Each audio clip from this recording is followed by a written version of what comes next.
കർക്കിടക മാസത്തിൽ കഴിക്കാൻ പറ്റിയ നല്ല ഒരു വിഭവമായിട്ടാണ് ഞാൻ വന്നിരിക്കുന്നത്. നെല്ലിക്ക കൊണ്ടുള്ള ഒരു ഇമ്മ്യൂണിറ്റി ബൂസ്റ്ററാണ്.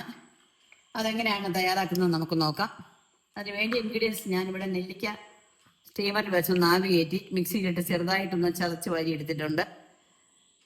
ഇഞ്ചിയുണ്ട്, ഏലക്കായുണ്ട്, ഉപ്പുണ്ട്, ഉലുവാപ്പൊടിയുണ്ട്, പനങ്കൽക്കണ്ടമുണ്ട്, കുറച്ച് ഉണക്കമുന്തിരിയുണ്ട്. ഉണക്കമുന്തിരി വേണം നിർബന്ധമില്ല, ഉള്ളത് കൊണ്ട് കിട്ടുന്നേ ഉള്ളൂ. ഒരല്പം മഞ്ഞൾപ്പൊടിയുണ്ട്. നമുക്കതെങ്ങനെ തയ്യാറാക്കുന്നത് നോക്കാം. ഞാനിവിടെ ശർക്കര ഉരുക്കി വെച്ചിട്ടുണ്ട്. ശർക്കര ഉരുക്കിയതിലേക്ക് നമുക്ക് ആദ്യമേ ഈ നെല്ലിക്ക ഇട്ട് കൊടുക്കാം.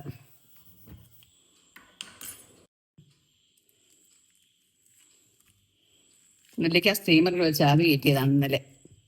ഇന്നത് നല്ലപോലെ അരിഞ്ഞിട്ടില്ല, ഒന്ന് ചതച്ച് വാരിയ പോലെയാണ്. നെല്ലിക്ക ഇട്ടു. ഇനി നമ്മൾ പനങ്കൽക്കണ്ട ഇടുകയാണ്.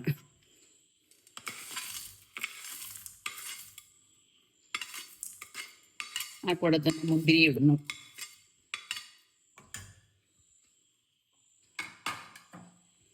ഇനി നമുക്കൊന്ന് ഇഞ്ചി ഇടാം.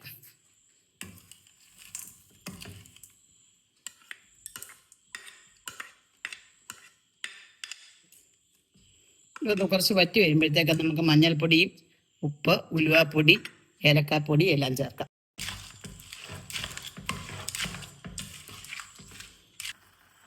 നമ്മുടെ നെല്ലിക്ക വെള്ളം ഇവിടെ കുറച്ച് പറ്റി വരുന്നുണ്ട്. നമുക്കൊരല്പം മഞ്ഞൾപ്പൊടി, ഇത് ഓർഗാനിക് മഞ്ഞൾപ്പൊടിയാണ്. നെല്ലിക്കയൊക്കെ കഴിക്കാൻ മിക്ക കുട്ടികൾക്കും മടുപ്പല്ലേ. ഇങ്ങനെ ആകുമ്പോൾ പിള്ളേർ ചോദിച്ച് മേടിച്ച് കഴിച്ചോളും. അത്രയ്ക്ക് ടേസ്റ്റാണ് അതിന്. ഇനി ഒരല്പം ഉപ്പ് ചേർക്കാം, മധുരം ഒന്ന് ക്രമീകരിക്കാനായിട്ട്. ഇനി നമുക്കൊരല്പം ഉലുവാപ്പൊടി ചേർക്കാം. ഏലക്കാപ്പൊടി വാങ്ങാറാകുമ്പോൾ ചേർത്താൽ മതി.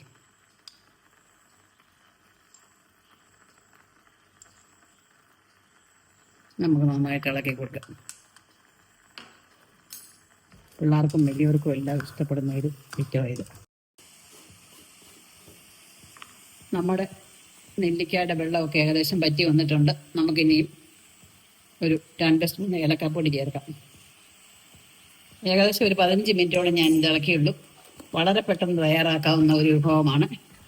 ഇപ്പോൾ ഇത് ഏകദേശം ഒരു ലേഹ്യത്തിൻ്റെ കൺസിസ്റ്റൻസിയാണിത്. കണ്ടോ, ലേഹ്യം പോലെ തന്നെ ആ വെള്ളം പറ്റി വന്നു. ഇനി നമുക്കിത് ഓഫ് ചെയ്യാം.